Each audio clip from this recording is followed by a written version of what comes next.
Inorganic chemistry समझ में नहीं आती, चीजें याद नहीं रहती, भूल जाते हो। अगर ये सब दिक्कतें आपके साथ आ रही हैं, इस वीडियो को एंड तक देखना, दिक्कतें सारी खत्म कर दूंगा। कैसे बहुत ही अच्छे जो टॉपर्स होते हैं उनके जैसा स्कोर कैसे करना है, इनऑर्गेनिक केमिस्ट्री में उतना अच्छा याद कैसे करना है, इस वीडियो में सीखेंगे। जेई मेन केमिस्ट्री में मेरे 120 में से 120 थे, पूरे एग्जाम में ही फुल मार्क्स थे, आप देख सकते हैं 2017 में सर्च कर सकते हैं। और जेई एडवांस में भी मेरे आई थिंक 120 में से 110 या 105 ऐसा कुछ मार्क्स रहा था, काफी अच्छा ही स्कोर रहा था। और इनऑर्गेनिक में तो शायद फुल ही था, तो काफी अच्छा मेरा इनऑर्गेनिक रहा था। यहाँ पे आपको बताऊंगा, अगर पहली बार देख रहे हो चैनल या नए हो तो सब्सक्राइब, नोटिफिकेशन ऑन कर देना। इससे बढ़िया ऑथेंटिक जेई की guidance from someone who has actually topped the exam नहीं मिलेगी, कहीं नहीं मिलेगी, देख लो। और सीरियस बच्चे हो तभी करना, ऐसी बातें करने आए हो कोई जरूरत नहीं है। बहुत सारे चैनल बैठे हैं फालतू बातें डालते हैं, देखिए आप मजे करिए। यहाँ पे केवल सीरियस बच्चे जो सच में पढ़ेंगे, सच में इन चीजों को फॉलो करेंगे, उनकी ही रिक्वायरमेंट है। ठीक है, मुझसे पढ़ना चाहते हो तो मेरा कोर्स भी चलता है जिसपे 10 अगस्त तक आपको डिस्काउंट मिल रहा है, बहुत प्यारा सा। 2024 का कोर्स पूरा केवल 3000 रुपीज में, और 2025 का कोर्स पूरा 2 साल का केवल 5000 रुपीज में मिल रहा है, जिसमें सब कुछ है, lectures, DPPs, test series, everything. Description में लिंक है और बता दूंगा बाद में। तो चलिए बात करते हैं यार, इनऑर्गेनिक केमिस्ट्री में क्या चीजें मेनली याद रखनी है।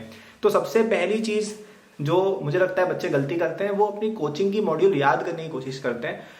Very big mistake. JEE Main की ऑलमोस्ट फुल इनऑर्गेनिक केमिस्ट्री और जेई एडवांस की काफी बड़ा portion, I would say 70 to 80% inorganic chemistry NCERT में स्थित है।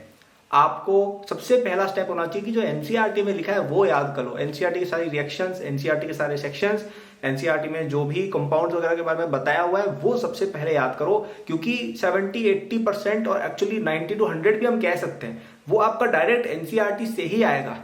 ठीक है, वो डायरेक्ट एनसीईआरटी से आएगा। अब एनसीईआरटी में इतना मटेरियल दिया हुआ है, आपकी कोचिंग मॉड्यूल में इतना मटेरियल दिया हुआ है, जबकि 80% क्वेश्चन यहां से आएंगे, तो मात्र 20% एक्स्ट्रा क्वेश्चन करने के लिए आप इतना ज्यादा पढ़ो, कोई सेंस नहीं बनाता है। ये चीजें आप उन लोगों के लिए छोड़ दो जिनका सब कुछ कंप्लीट है, जिनको सब कुछ समझ में आ रहा है। आप जब उस लेवल पर आ जाओगे तब आप ये भी याद कर लोगे, कोई दिक्कत नहीं है। लेकिन for now the first step should be कि आप केवल अपनी एनसीईआरटी के अंदर जो इनऑर्गेनिक दी हुई है वो पढ़े। बाकी सब सब्जेक्ट्स में एनसीईआरटी काम नहीं करती है, लेकिन इनऑर्गेनिक में एनसीईआरटी भी अगर याद है आप ऑलमोस्ट फुल स्कोर कर सकते हो। ठीक है, तो पहला स्टेप तो यही करो। एनसीईआरटी में काफी कम कंटेंट है, काफी रिलेवेंट और काफी समझने लायक कंटेंट है, काफी कलरफुल भी है वो किताब रिलेटिवली, तो हो जाता है याद वो। ठीक है, अब कोचिंग की मॉड्यूल में इतने छोटे छोटे करके बहुत सारे पॉइंट्स लिखे होते हैं जिनको याद करने में बहुत डिफिकल्टी होती है और कई बच्चे नहीं कर पाते हैं, तो आप उसके चक्कर में पढ़ोगे, टाइम भी वेस्ट करोगे और अननेसेसरी का ज्यादा पढ़ रहे हो, क्योंकि ज्यादातर सवाल एनसीईआरटी की इनऑर्गेनिक से ही डायरेक्ट आएंगे। क्या आपको समझ में आया पहला पॉइंट? अब दूसरा पॉइंट, आपको यूज करनी है टेक्निक रीड एंड रिकॉल की टेक्निक। रीड एंड रिकॉल की टेक्निक क्या कहती है? जैसे ये आपका एक चैप्टर का जैसे ये आपका एक सेक्शन है, ठीक है, इनऑर्गेनिक का। लेट्स से आपकी इनऑर्गेनिक के चैप्टर में 5 पेजेस हैं, ठीक है, 5 पेजेस का वो चैप्टर है। अब ठीक है 10-12 का होगा, जितना भी एग्जाम्पल के लिए बता रहा हूं। आप क्या करो, जैसे इन 5 पेजेस में एक एक सेक्शन है, ठीक है, आप क्या करो, सबसे पहले इस सेक्शन को रीड करो, केवल रीड करना है, कुछ याद करने की कोशिश, केवल रीड करना है।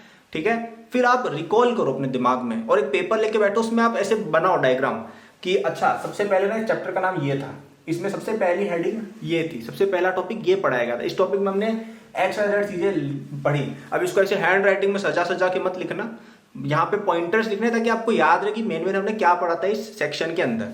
फिर हमने इसमें ये पढ़ा था, फिर एक हेडिंग और आई थी, फिर हमने ये पढ़ा था, ऐसे। और ये ज्यादा नहीं करना है, ये 1 या 2 पेजेस के साथ ही करना है, ज्यादा करोगे तो याद नहीं रहेगा।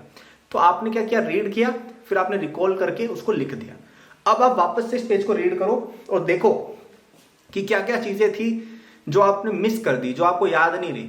अब क्योंकि आप वापस से पढ़ रहे हो ना, तो जो चीज आपको याद थी वो और ज्यादा स्ट्रॉन्ग हो गई, और जो चीजें याद नहीं थी वो स्पेशली आपका दिमाग याद रखेगा कि अरे ये चीज मैं भूल गया था, ये चीज याद रखनी है। ठीक है, तो ये आपने पहले सेक्शन के साथ प्रोसेस किया, ठीक है, आधा पौन घंटा लगेगा, लेकिन एक बार याद पक्का हो जाएगा। फिर आप दूसरे सेक्शन के साथ कीजिए, तीसरे के साथ कीजिए, चौथे के साथ कीजिए, पांचवें के साथ कीजिए। आपको 5 सेक्शन थोड़े थोड़े याद हो गए क्योंकि आपने रीड प्लस रिकॉल किया है। अब आप क्या करेंगे, अब आप आराम से इत्मीनान से बैठेंगे और ये पूरा चैप्टर एक बार वापस से रीड कर लेंगे, स्टार्टिंग से लेकर एंड तक। ठीक है, तो अब आपको क्योंकि आधी चीजें याद है तो आपको और रिकॉल होगा कि अरे यार ये चीज तो मैंने याद कर रखी है, अरे ये चीज मेरी मिस हो गई थी, अच्छा ठीक है याद कर लेता हूँ। ठीक है, तो आपने पूरा चैप्टर वापस से रीड किया। अब आप एक और कॉपी लेंगे, उसमें एक शॉर्ट समरी बनाएंगे पूरे चैप्टर की कि क्या क्या हमने पढ़ा था।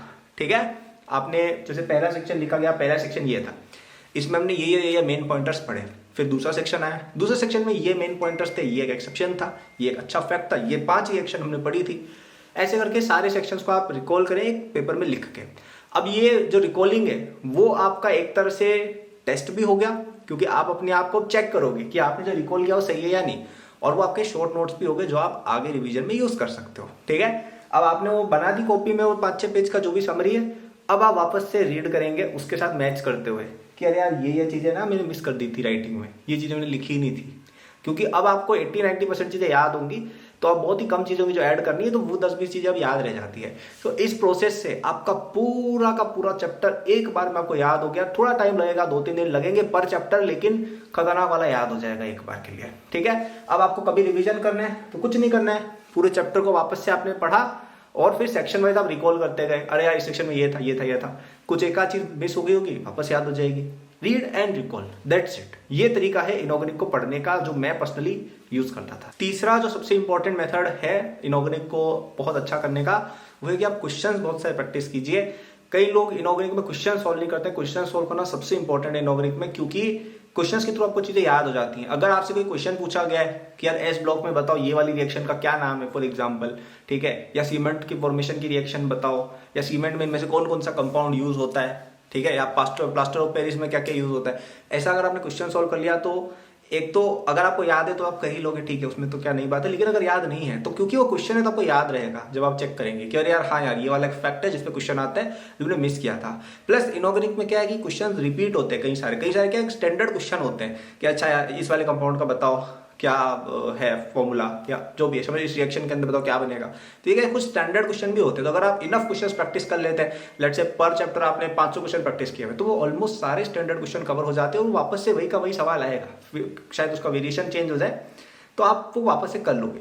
तो क्वेश्चन प्रैक्टिस करना वेरी इंपॉर्टेंट, उससे याद भी बहुत अच्छा होता है। क्वेश्चन याद करने से अच्छा इनऑर्गेनिक याद करने का कोई तरीका ही नहीं है मेरे अकॉर्डिंग। मतलब रीड एंड रिकॉल करो, फिर 500 क्वेश्चन लगा दो, बहुत अच्छा याद हो जाएगा। ठीक है, और आपको इससे टेस्ट की तैयारी एक तरह से हो ही रही है, वो सब तो ही आपको पता है ना। और मोस्ट इंपॉर्टेंटली कुछ गलती होगी तो वो आप पकड़ लोगे। तो इसलिए प्लीज क्वेश्चन ज्यादा सॉल्व किया करें। एनसीईआरटी के पीछे कुछ क्वेश्चन होते हैं वो देख सकते हो, बाकी एक आध इनऑर्गेनिक की ना तुमको एक किताब खरीद लो जो एनसीईआरटी पे बेस्ड है, ठीक है, जैसे एनसीईआरटी उन फिंगरप्रिंट टिप्स वगैरह आती है वो सब देख सकते हो। तो उसमें क्या है आपको ज्यादा डिटेल में जाए बिना वो वही क्वेश्चंस के डिफरेंट वेरिएशन बना के आपको पूछ लेंगे, तो उससे आपको याद हो जाएगा।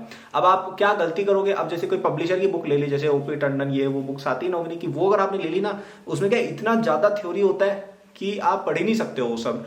तो उसमें क्वेश्चन भी उसी चीज के आएंगे तो आप फिर फालतू में बिन मतलब परेशान होंगे। ठीक है, अब आपसे ये सब हो गया जो मैंने बोला कि एनसीईआरटी आपने पूरी रीड एंड रिकॉल कर ली, आपने बहुत सारे पीवाईक्यू कर लिया जेईई मेन वगैरह के, जेईई एडवांस के, कोचिंग शीट के।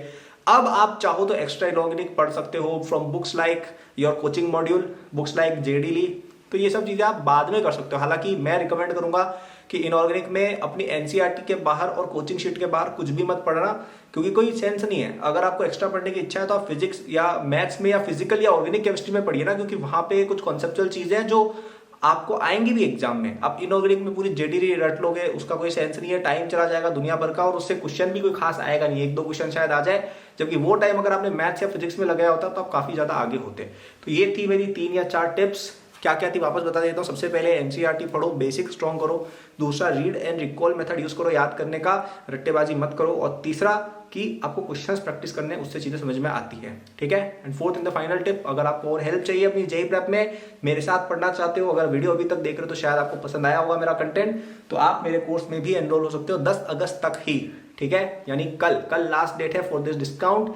बहुत ही कम रेट में, मतलब 5,000 रुपए में केवल पूरे 2 साल की जेईई प्रेप, 3,000 रुपए में पूरे 1 साल की जेईई एडवांस 2024 तक की प्रेप। कोई प्लेटफॉर्म नहीं कराता है इस लेवल पर, specially from someone who has actually clear this exam. ठीक है, तो कोई आपको भी पता है कि कोई मैं ऐसे हवा में क्लेम्स नहीं कर रहा हूँ। Everything I have done is googleable, everything you can search that I have actually done these things and I know how to clear this exam. तो अगर आपको मेरे साथ करना है क्लियर, तो आप डिस्क्रिप्शन में जाके ज्वाइन कर सकते हो। वहां पे आपको सब कुछ हम दे देते हैं, लेक्चर्स देते हैं जिससे आप इनॉग्रेनिक पूरी समझ सकते हो। आपको क्वेश्चंस भी देते हैं प्रैक्टिस के लिए, इनॉग्रेनिक में तो स्पेशली बहुत सारे देते हैं जैसा मैंने बताया था, और टेस्ट सीरीज भी पूरी आपको मिलती है विद कंप्लीट सॉल्यूशंस।